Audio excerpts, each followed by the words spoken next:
Shalom, Israel. We are back. All right, back to this Roman Emperor Hadrian thing. Um, I'm right here. The state minted its own coins, known today as Bar Kokhba or Koba, revolt coinage. These were inscribed the first or second year of the redemption of Israel. So this guy Koba triumphed over the Romans in these years of revolts against Esau. So they had to make a movie about them, and to prove to you that they know who the Israelites are. When you saw the movie Dawn of the Planet of the Apes, what did they make Koba? They made him an ape, a monkey. The same thing they look the same way they look at the Israelites today, as apes, as monkeys, as animals. Remember when the guy was like, "They're animals." Yeah, he was talking about the Israelites. They always put the truth in your face. If your eyes is open, you'll be able to catch it. If you sleep, you're just gonna watch it for entertainment. But anyway, um, Bar Kokhba ruled with the title of Nasi. That just means prince in Israel, in Hebrew. The Romans fared very poorly during the initial revolt, facing a completely unified Jewish force or Hebrew force, unlike during the First Hebrew-Roman War, where Flavius Josephus records three separate Hebrew armies fighting each other for control of the Temple Mount.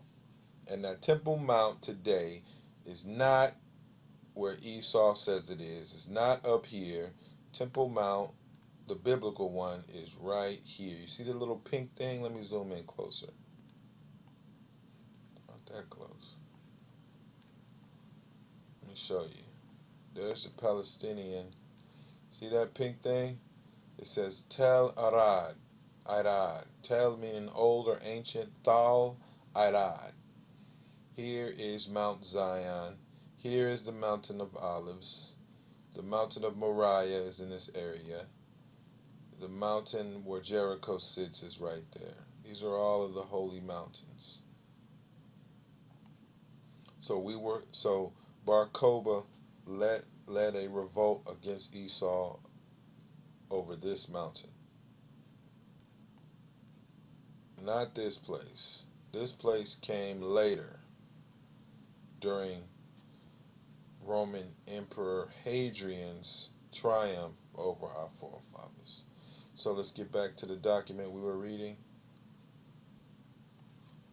Okay. Control over the temple, where Flavius Josephus records three separate Jewish armies fighting each other for control of the Temple Mount during 3 weeks time after the Romans had breached Jerusalem's walls and were fighting their way to the center. And they were fighting their way to the center of Jerusalem. Why? Because the city of David is in the center of Jerusalem. Let's see, let's go to another document.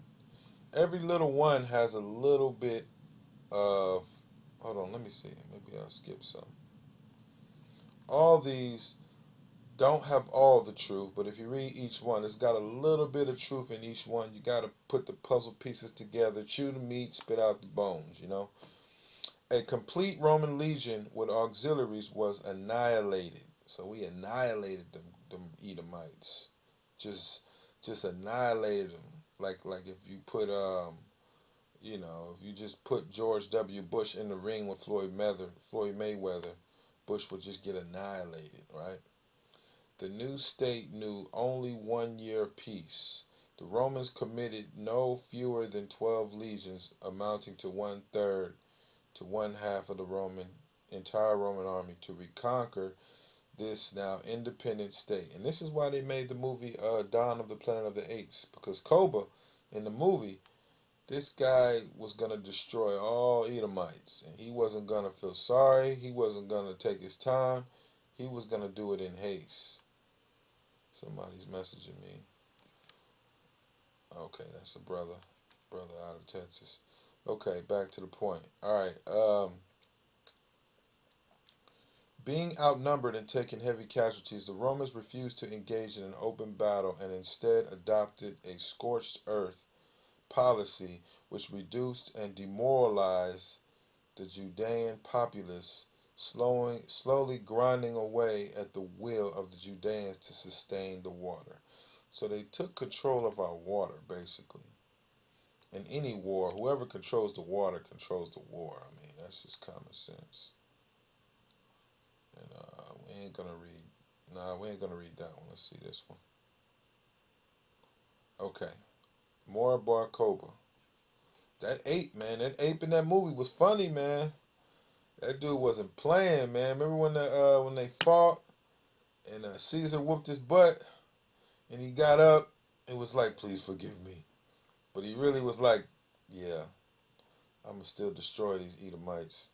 But anyway, Bar Kokhba revolt marked a time of high hopes, followed by violent despair. The Jews were handed expectations of a homeland and a holy temple, but in the end were persecuted and sold into slavery. Wow, I never saw Jewish people go into slavery.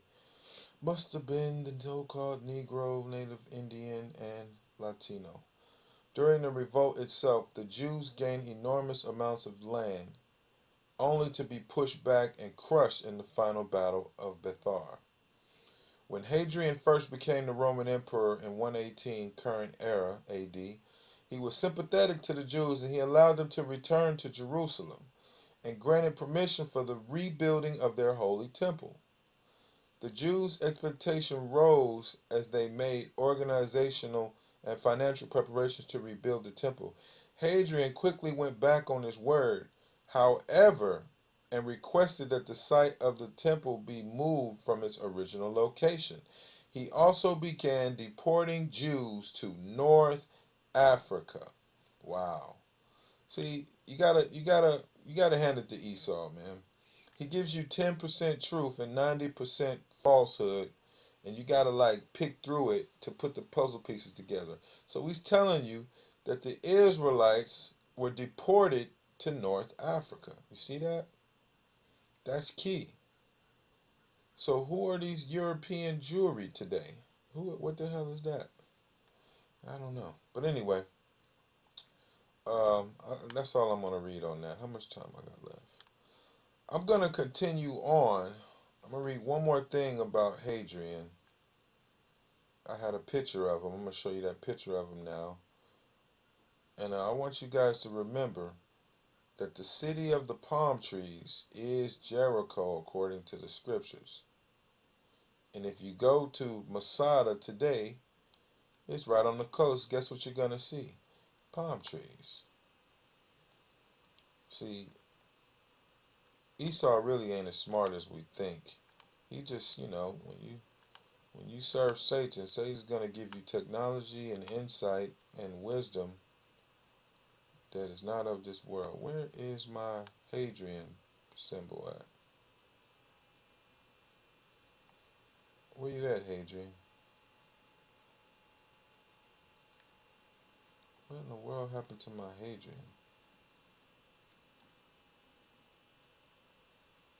I had a picture of him somewhere on here.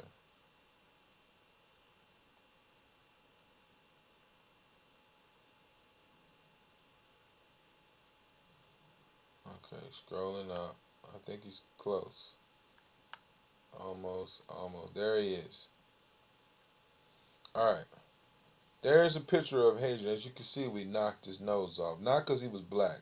This guy was Esau as can be. You see his little Edomite, or what we would call Jewish curls. He's a modern day Jewish man. That's who the Jewish people are today. I know there's a lot of theories out there, but they're wrong. Let's just be clear about it. They say it themselves in the Jewish Encyclopedia. These guys are Romans. So this is what it says about Roman Emperor Hadrian. The Israelites have not returned to the biblical Jerusalem since 132 AD, when Roman Emperor Hadrian expelled them from Zion. And with that being said, some of you have been to Jerusalem already, I'm sure. And some of you have spent lots of money staying in those hotels going to that Armenian church that they say is Mount Zion.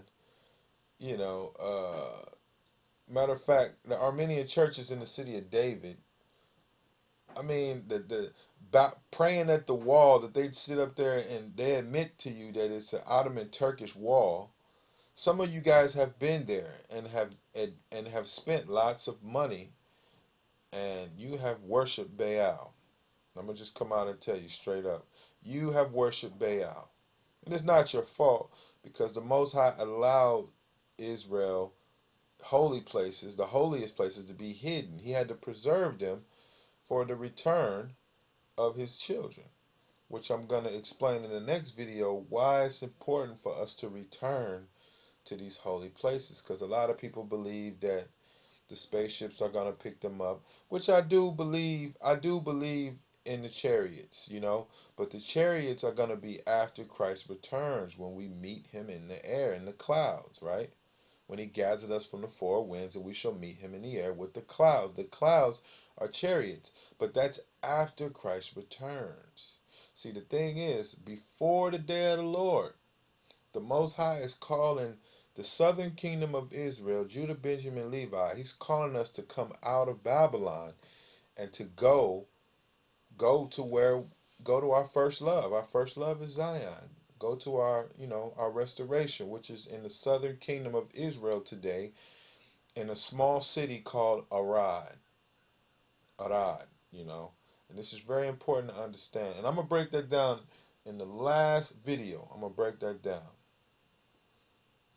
So one moment.